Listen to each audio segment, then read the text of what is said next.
In the constantly troubled intersection between politics and sport, or virtue signalling and sport, netball has just kicked an own goal, or in netball terms, they've played their own ball. Once again, the grandstanding of sports people and sometimes administrators is creating drama where there shouldn't be any, and it's hurting a sport rather than helping it. The Netball Australia chair, Marina Go, has quit today, stepping down ahead of schedule, probably linked to the latest controversy, they don't say. But in this case, the people doing the real damage are the players. The players, instead of intercepting passes and shooting goals, have decided their job is to intercept potential sponsors and shoot down lucrative deals for their own sport. The players in the national team, the Diamonds, have refused to wear outfits that include a sponsorship logo from Hancock Prospecting, the Western Australian mining giant that's tipped $15 million into Netball Australia. This is players getting above their station and hurting their own sport, right in the middle of their series against arch rivals New Zealand. Apparently, in this case, the leading players of a sport that's absolutely struggling for funding have decided that money from Australia's richest woman, mining and pastoral billionaire Gina Rinehart, is not good enough for them.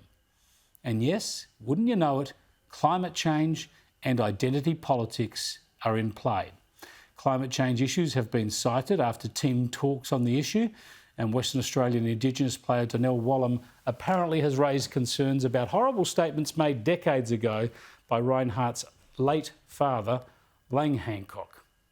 The company has issued a statement outlining the hundreds of millions of dollars that its iron ore mines have delivered for Indigenous partner groups through royalties, as well as an extensive list of Indigenous scholarships, healthcare and educational funding the family and the company bankrolls. But it's ridiculous that Gina Rinehart and Hancock Prospecting are forced to defend themselves in this way.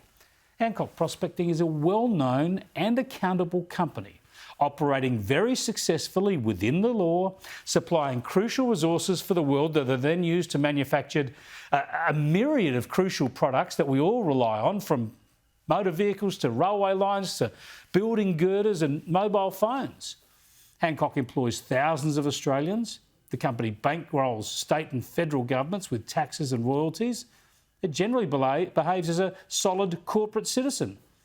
And Gina Rinehart has helped swimming as well as our Olympians, and she now chooses to help netball, the nation's largest participation sport for women and girls, a sport where we are one of the leading nations globally, a sport which sadly has tended not to attract media or sponsorship dollars it richly deserves, but they're trying to turn that around with Fox Sports on board and a deal like this one from Hancock Prospecting.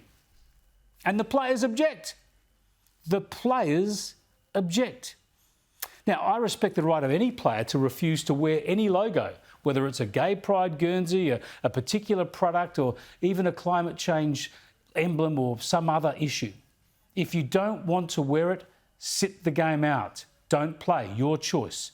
Just like the GWS Giants AFLW player Haneen Zrika sat out the gay pride round last weekend. You see, it's just not the players' job to choose the sponsors. It's their job to play. And if they boycott, then people can judge them by the merits of their arguments and their conviction in putting their money where their mouth is. But they should not expect to run their own individual virtue-seeking rulers, their own political or commercial judgments over the funding for the whole sport, denying millions of dollars that might help other girls get a start in the sport or excel in the sport. That's unworkable and unfair. And it's selfish. So if you don't like the outfit, don't play. There are plenty of other netballers desperate for a game.